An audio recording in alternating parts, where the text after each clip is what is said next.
कृष्णम कह रहे हैं कि जिस पर राम का आशीर्वाद है, जय सिया राम, वही जय सिया राम भी कह रहे हैं वहां से, और ये भी कह रहे हैं कि जिस पर राम का आशीर्वाद है वही सिंहासन पर बैठता है। एक बड़ा अनुष्ठान कर रहे हैं प्रधानमंत्री नरेंद्र मोदी। मैं सिर्फ ये पूछना चाह रही हूँ, एक बार मैं प्रवेश जी के पास चली जाऊं। आ रही हूं आचार्य जी आपके पास। प्रवेश जी, वो कह रहे हैं कि जो राम के आशीर्वाद जिसके पास है वही राम सिंहासन पर बैठता है। प्रधानमंत्री एक बड़ा अनुष्ठान कर रहे हैं और इस अनुष्ठान पर भी बहुत से सवाल उठाने आ जाएंगे, लेकिन क्या वो आसान है क्या? और वो इस तरह से जो पूजा पाठ करते हैं प्रधानमंत्री, वो आज से नहीं कर रहे हैं, न जाने कितने सालों से कर रहे हैं। आज सवाल उठाने वाले बहुत आ गए हैं कि ये राम का राजनीतिकरण हो रहा है, लेकिन क्या ये राजनीतिकरण है? नहीं, राजनीतिकरण नहीं है। और एक चीज समझ लीजिए, कंचना जी आ रही हूँ, एक चीज समझ लीजिए, जो राम का हुआ वही देश के काम का भी हुआ। जो राम का है वही देश के काम का है। हाँ। जब राम जन्मभूमि मुक्ति का आंदोलन चला, उस समय क्या कांग्रेस के पास ऑप्शन नहीं था कि वो इसमें शामिल हो? क्या और तमाम सारी पॉलिटिकल पार्टी थी, क्या वो शामिल नहीं हो सकती थी क्या? लेकिन वह पार्टियां शामिल नहीं हुई। लेकिन भारतीय जनता पार्टी ने विश्व हिंदू परिषद और समाज के स्वर में अपना स्वर मिलाया और कहा कि सौगंध राम की खाते हैं, मंदिर वहीं बनाएंगे।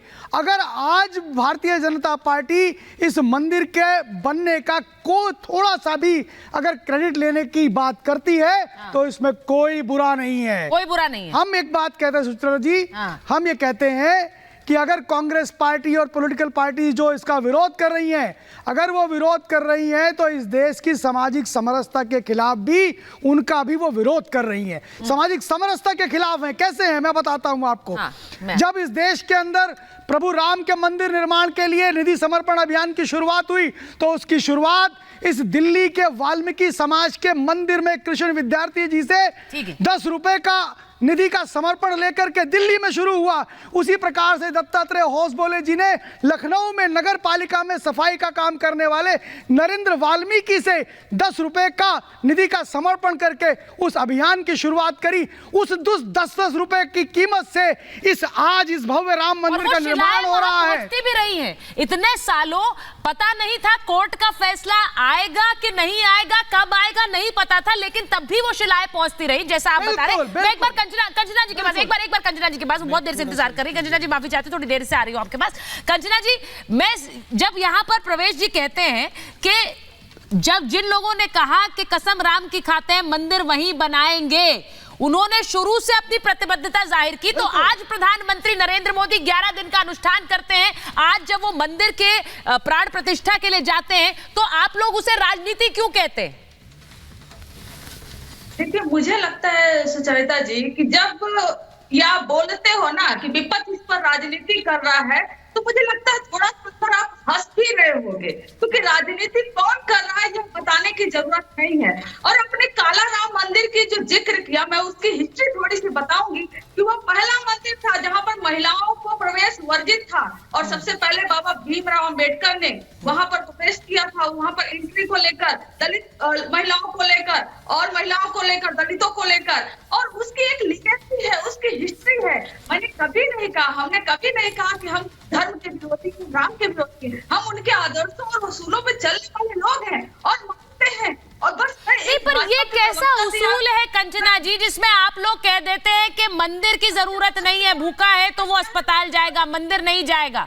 आपको जरूरत अस्पताल की है, मंदिर की नहीं है। आप ऐसे बयान भी देते हैं, फिर आप दूसरी तरफ राम भक्त बन जाते हैं। कंचना जी, ये तो बड़ी विडंबना सी है कि आप एक तरफ भगवान श्री राम या फिर प्रभु के लिए कुछ भी कहें और फिर दूसरी तरफ कहते हैं हम भी भक्त हैं भाई।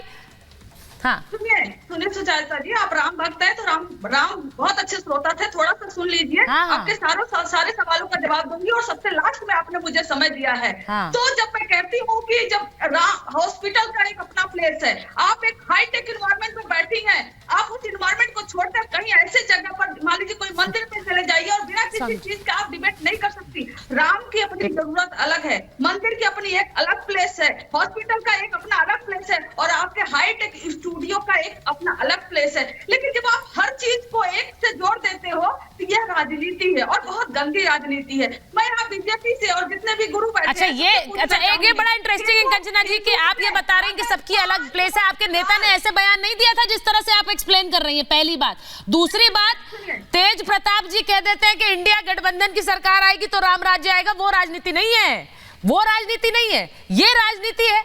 मतलब आप दोनों बयानों में फर्क कैसे कर पाते हैं, मैं नहीं समझ पा रही हूं। मैं आचार्य जी आपसे पूछूंगी, आप पहले तो आचार्य प्रमोद कृष्णन की बात पर कुछ कहना चाह रहे थे, लेकिन सीधी बात यह है कि प्रधानमंत्री नहीं मैम, प्रधानमंत्री अपनी समस्त व्यस्तताओं के बीच अगर 11 दिन के अनुष्ठान की बात करते हैं तो उस पर भी सवाल उठा दो, और उस पर भी सवाल उठा दो, क्योंकि वो प्रधानमंत्री नरेंद्र मोदी है और उन्हीं का विरोध करके हमें 24 की सत्ता चाहिए। ये बड़ा फ्रैंक में पूछ रही। मैं जिस तरीके की परिस्थिति वर्तमान देश में है सुचारिता जी, आप ये समझिए कि देश इस समय राम मोड में चल रहा है। आप इस समय कुछ भी एक शब्द भी, कोई भी हल्का शब्द इस्तेमाल करेंगे तो वो लोग डायरी में नहीं अपने हृदय में अंकित कर लेंगे। बहुत खूबसूरत। तो मुझे लगता है इस समय हल्के शब्दों से, हल्की बातों से पक्ष को, विपक्ष को, सभी को बचना चाहिए।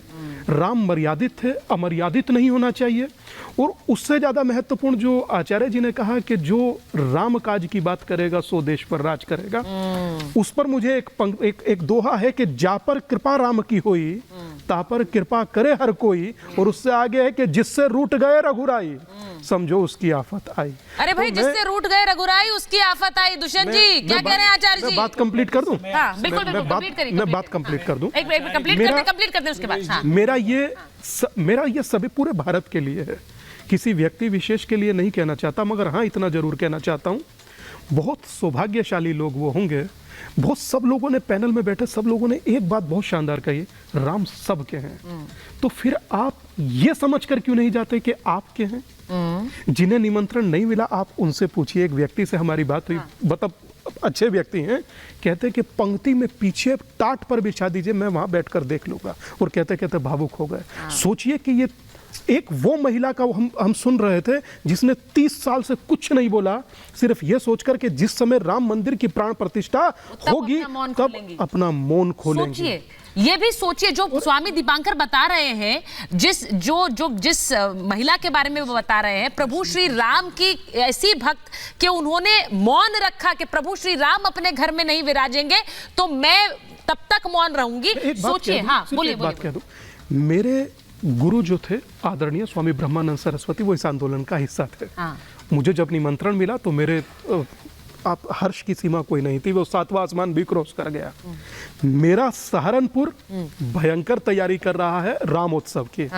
5 सदी की सबसे बड़ी दीपावली है। मैं समझता हूं कि सहारनपुर से पूरे संसार तक इसका आवाज, इसका उद्घोष होगा। और ये मात्र राम के लिए नहीं, राम भक्तों के लिए भी बड़ी बात है। निमंत्रण का होना जाना, 68 करोड़ लोगों ने निधि में अपना दान दिया है। वो 68 करोड़ लोग क्या सोचते होंगे अब ये देखिए, ये स्वीकार कर देते हैं।